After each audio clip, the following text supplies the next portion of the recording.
Welcome to Top 10 Archive. We'd like to deviate from our typical intro for a moment to offer our sincerest and deepest sympathies to the families left scarred by these incidents, the 10 deadliest shootings in the United States. Warning: the content in this video may not be suitable for all audiences. Viewer discretion is advised. Number 10.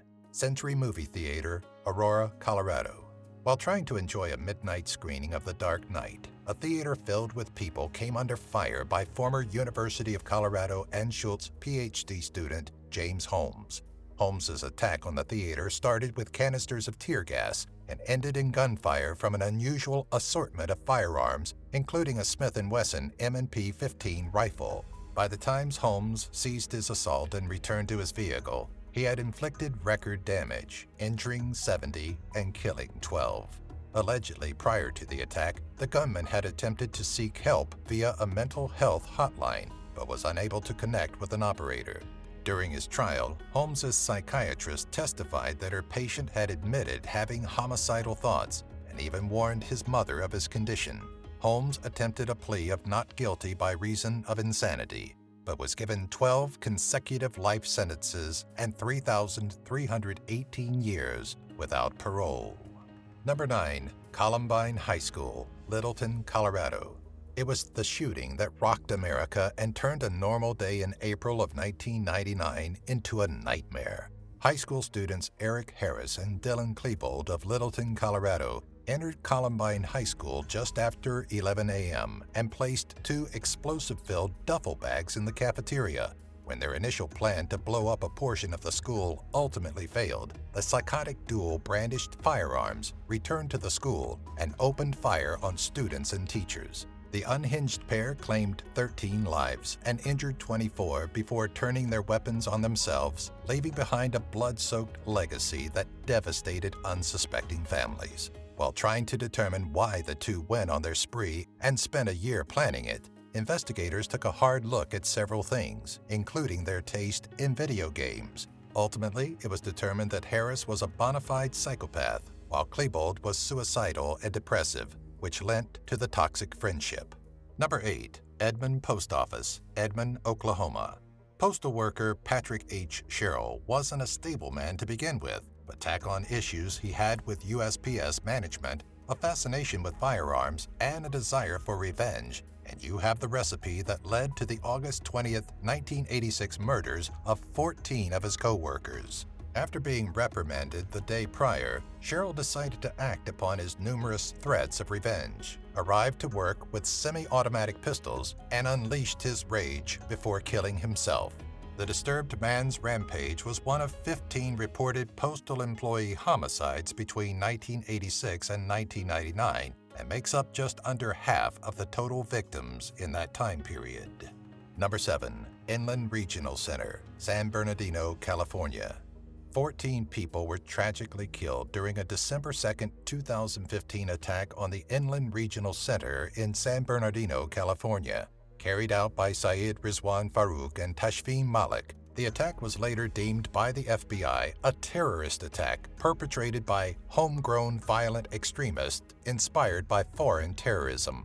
The attack, which was meant to end with a deadly bombing, took place during a San Bernardino County Department of Public Health training event and Christmas party, likely chosen due to the large number of people that would be present. After 14 were needlessly killed and an additional 21 people injured, the married couple were gunned down by local law enforcement after attempting to escape in an SUV. After the attack, a former neighbor and Farouk's brother and sister-in-law were arrested in connection to the shooting. Number 6. University of Texas Tower, Austin, Texas. August 1, 1966 was a rather different kind of day for University of Texas engineering student Charles Joseph Whitman, who decided to forego his morning routine to go on a rampage shooting spree. Starting by killing his wife and his mother, Whitman ended up shooting a total of 49 people from the University of Texas Tower, resulting in 15 deaths, including an unborn child, and 31 injuries. Plagued by what he described in his suicide letter as irrational thoughts, Whitman claimed to have killed his family members to release them from suffering and, according to the suicide note, requested that his body be autopsied to determine if his actions were biological in nature. Over the course of 5 city blocks, Whitman left a trail of terror so shocking that it contended with the Vietnam War for the public's attention. Number 5. McDonald's, San Ysidro, California.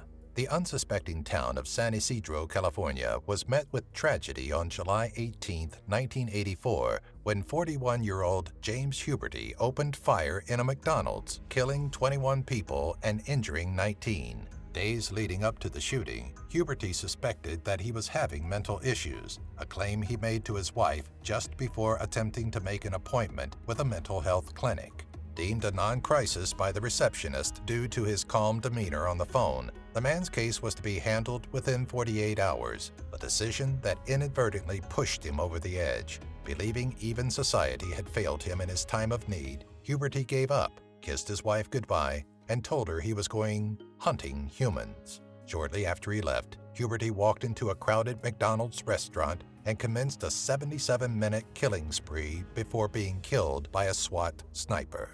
Number 4. Luby's Cafeteria, Killeen, Texas. Within a matter of 13 crawling minutes, former Merchant Marine George Hennard entered Luby's Cafeteria in Killeen, Texas, and took the lives of 23 people and wounding another 20 before turning the gun on himself. Known for being combative and cold, those that knew Hennard expected him to have a darker side, just not one corrupt enough to execute such a tragedy. After being honorably discharged from the U.S. Navy and removed from the Merchant Marines for possession of marijuana, Hennard wasn't left with many options, especially after his ability to work at sea was stripped after being caught a second time with marijuana. In 1991, the former seaman made a failed attempt to regain the ability to work at sea, leaving him embittered and seeking revenge. On October 16th of the same year, Hennard crashed his truck into Luby's during the lunch rush and opened fire.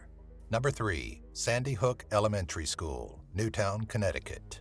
One of the more heinous shooting sprees on this list, the Sandy Hook Elementary School shooting that claimed the lives of 20 children and 6 adults, devastated the nation. The swine behind the December 2012 tragedy, 20-year-old Adam Lanza, started his killing spree closer to home, shooting and killing his mother before setting his sights on the school.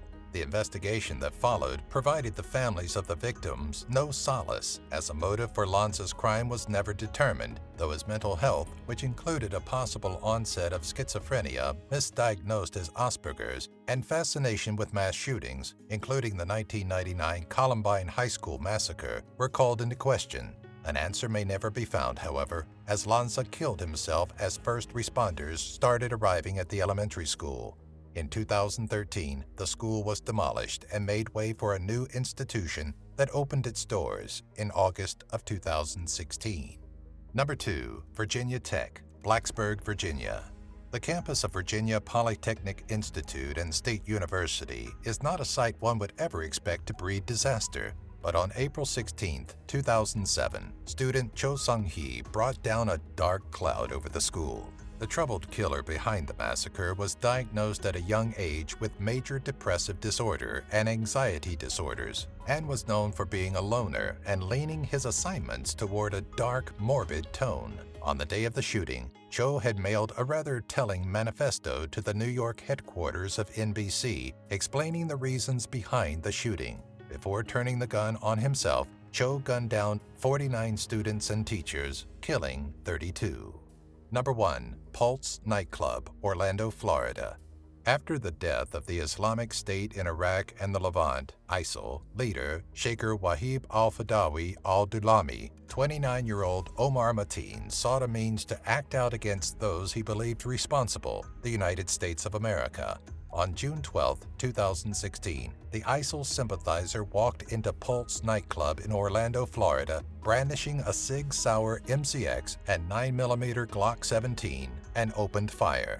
During the shooting, Mateen took several measures to ensure he and ISIL received credit, even calling 911 and pledging allegiance to ISIL leader Abu Bakr al-Baghdadi. The shooter was able to kill 49 and wounded an additional 53 people within the club before Orlando police officers breached the club and shot him 8 times, killing him.